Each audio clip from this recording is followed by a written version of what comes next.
Namo Bodhivana, thank you for joining me for a daily practice check-in. Listen, listen, listen.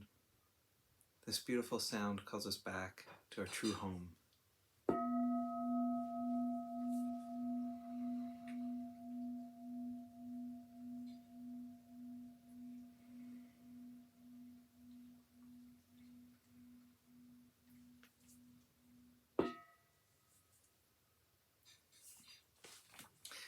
The third mindfulness training. Aware of the suffering caused by sexual misconduct, I vow to cultivate responsibility, learn ways to protect the safety and integrity of individuals, couples, families, and society. I'm determined not to engage in sexual relations without love and a long-term commitment. To preserve the happiness of myself and others, I'm determined to respect my commitments and the commitments of others.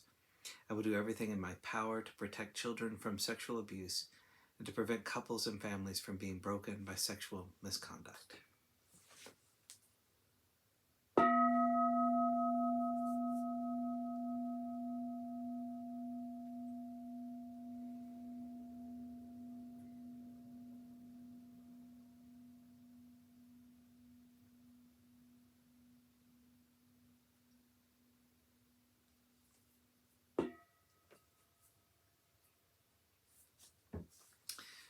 Our Dharma lessons have been coming from Ajahn Chah's book, Everything is Teaching Us, and we're continuing in a talk called The Dharma Goes Westward.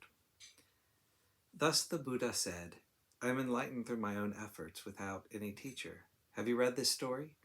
A wanderer of another sect asked him, Who is your teacher? The Buddha answered, I have no teacher. I attained enlightenment by myself. But that wanderer just shook his head and went away. He thought the Buddha was making up a story, and so he had no interest in what he said. He thought it was not possible to achieve anything without a teacher and a guide.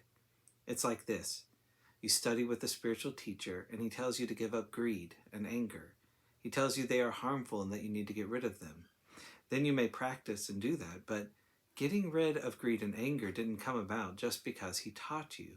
You had to actually practice and do that. Through practice, you came to realize something for yourself. You see greed in your mind and give it up. You see anger in your mind and give it up. The teacher doesn't get rid of them for you. He tells you about getting rid of them, but it doesn't happen just because he tells you. You do the practice and come to the realization. You understand these things for yourself. It's like the Buddha is catching hold of you and bringing you to the beginning of the path, and he tells you, here is the path, walk on it. He doesn't help you walk. You do that yourself. When you do travel the path and practice Dharma, you meet the real Dharma, which is beyond anything that anyone can explain to you. So one is enlightened by oneself, understanding past, future, and present, understanding cause and result. Then doubt is finished.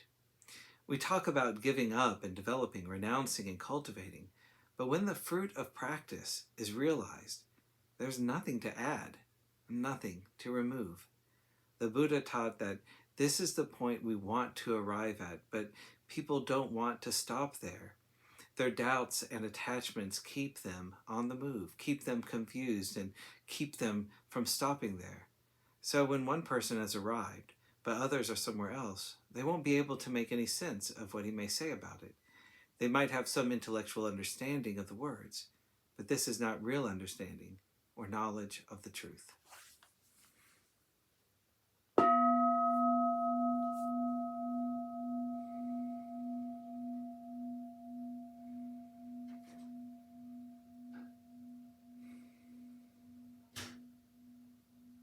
May all beings be well. May all beings be happy.